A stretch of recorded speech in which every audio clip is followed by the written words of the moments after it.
అందరికీ నమస్కారం అండి. ఈరోజు కీలుగుర్రం అనే సినిమా గురించి వీడియో చేయదలిచాను. ఇది 1949 ఫిబ్రవరి 19న విడుదలైనటువంటి సినిమా.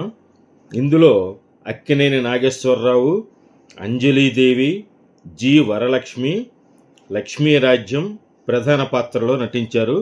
ఈ చిత్రానికి మీర్జాపురం రాజా దర్శకత్వం వహించగా ఘంటసాల సంగీతాన్ని అందించారు. నేపథ్య గానం కూడా ఆయనే. తాపీ ధర్మారావు పాటలు రాశారు. తెలుగు భాషలోంచి మొట్టమొదటిసారిగా వేరే భాషలోకి అంటే తమిళంలోకి తర్జుమా చేయబడినటువంటి సినిమా అనే రికార్డు ఈ సినిమాకు ఉంది. ఇంకా ఈ చిత్రంలో సూర్యశ్రీ, బాలామణి, కనకం, ఏవి సుబ్బారావు, రేలంగి మొదలైన వారు కూడా నటించారు. ఛాయాగ్రహణం డిఎల్ నారాయణ, నిర్మాణ సంస్థ శోభనాచల పిక్చర్స్. ఇక సంక్షిప్తంగా కథను గురించి మనం చూస్తే, విదర్భ దేశ మహారాజు ప్రసేనుడు, ఆయన భార్య ప్రభావతీదేవి. ప్రసేనుడు ఒకసారి వేటకు వెళ్ళినప్పుడు ఒక యక్షరాక్షసి, ఆమె పేరు గుణసుందరి, ఆమె అందాన్ని చూసి తను కూడా మోహిస్తాడు. ఆమె కూడా రాజుగారి అందాన్ని చూసి మోహించి మాయమాటలతో తనను ప్రేమించేట్లుగా చేసుకొని రెండో భార్యగా రాజ్యంలో అడుగు పెడుతుంది. గుణసుందరి పేరుకి రాణి అయినా రాక్షస ప్రవర్తన వల్ల రాత్రి వేళల్లో రాక్షసిగా మారి ఏనుగుల్ని, గుర్రాల్ని చంపి తింటూ ఉండేది. కొద్ది రోజులకు ఆస్థాన జ్యోతిష్కులు రాజుకి కుమారుడు జన్మిస్తాడని, అతను చక్రవర్తి కాగలడని తెలియజేస్తారు. రాజు ప్రభావతీదేవికి సంతానం కలగబోతుందని తెలిసి ఆమెను ఇంకా ఎక్కువగా ప్రేమతో చూస్తూ ఉంటాడు. ఇది చూసి సహించలేని సుందరి తన చెలికత్తె అయిన మరో రాక్షసి సహాయంతో రాజ్యంలో జరుగుతున్న జంతు నష్టానికి రాక్షసి అయిన పెద్దరానే కారణమని ప్రచారం చేయిస్తుంది. అది నమ్మిన రాజు గర్భవతి అయిన తన పెద్దరాణిని అడవిలోకి తీసుకువెళ్ళి చంపివేసి ఆనవాలుగా ఆమె కనుగుడ్లు తీసుకురమ్మని తలారులను పురమాయిస్తాడు. వారు పెద్దరాణిని అడవికి తీసుకువెళ్ళి ఆమె గుణగణాలు ఎరిగి ఉన్నవారు కావడం వల్ల ఆమెను చంపడానికి ఇష్టపడరు. కానీ మరోపక్క చిన్నరానికి భయపడి ఆమెను చంపకుండా కేవలం కనుగుడ్లను పెకలించి రాజుకు అందజేస్తారు. పెద్దరాణి ఒక మగబిడ్డకు జన్మనిస్తుంది.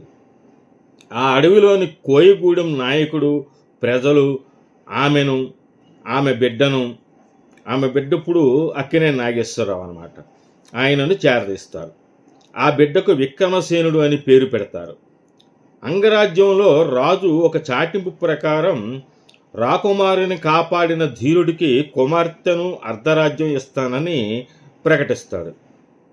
దీనికి ఆశపడ్డ ఇద్దరు జ్యోతిష్కులు, ఒక శిల్పి అంటే ఒక వడ్రంగి, తమ బుద్ధిబలం ఉపయోగించి ఆకాశంలో ఎగిరే కీలుగుర్రం తయారు చేస్తారు.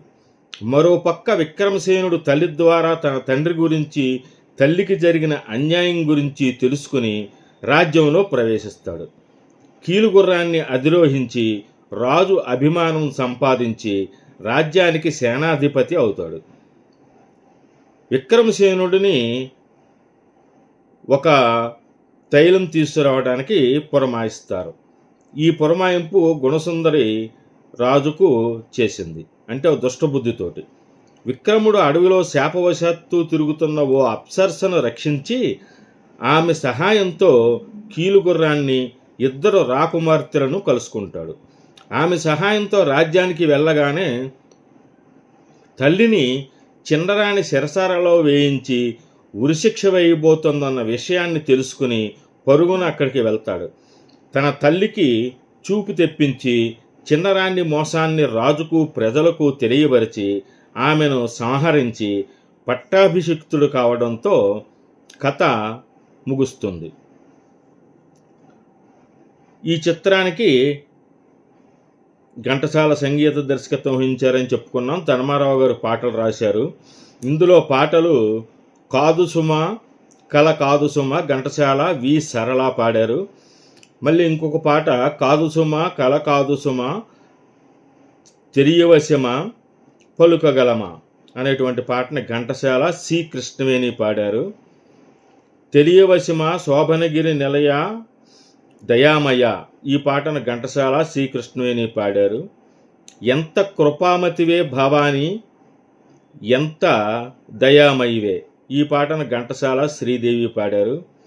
ఎంత ఆనందానందంబాయనహో అని ఒక్కలంక సరళ పాడారు. ఎవరు చేసిన కర్మ వారంభవింపగా ఎప్పటికైనా తప్పదన్న అనేటువంటి పాటను ఘంటసాల పాడారు. ఇక చూచి తీరవలయు దానందము అని శ్రీకృష్ణవేణి పాడగా, గాలికన్నా కొలకన్నా పదాభిరాన అని కీలుగుర్రం మీద వెళ్తున్న నాగేశ్వరరావు పాట ఘంటసాల పాడారు. అమ్మ కావుమమ్మ మమ్ము ఆదిశక్తి శంకరి అని పీలేల పాడారు. దిక్కు తెలియని దేవి ఏమి సేతును దేవదేవ కావరావా దిక్కు నీవనుచు నమ్మి అని పీలేల పాడగా ఘంటసాల సంగీతం వహించారు. నిదురువో నాయన్న నిదురువో నాచెన్న నిదురువో నాయన్న నిదురువో అని పీలేల పాడతారు. ఇంకా ఇలాగా ఇంకా చాలా పాటలు ఉన్నాయి. దాదాపు ఒక పద్యంతో 17 పాటలు ఉన్నాయి. అప్పట్లో ఈ సినిమా మంచి రికార్డు సృష్టించింది. అంటే అంతా కొత్తదనంగా కీలుగుర్రం అంటే ఏంటో చూద్దాం, ఎలా ఎగురుతుంది గాల్లోకి, దాన్ని కుడి చెవి తిప్పితే ఎలాగ, ఎడం చెవి తిప్పితే కిందకి దిగుతుంది, మళ్ళీ పైకి ఎగురుతుంది, ఇవన్నీ కథలుగా చెప్పుకుంటూ ఉంటే అందరూ చాలా బాగా చూశారు. ఈ చిత్రం మంచి విజయాన్ని సాధించింది. అక్కినేని నాగేశ్వరరావు గారు ఈ చిత్రంలో బాగా యవ్వన దశలో ఉన్నారు.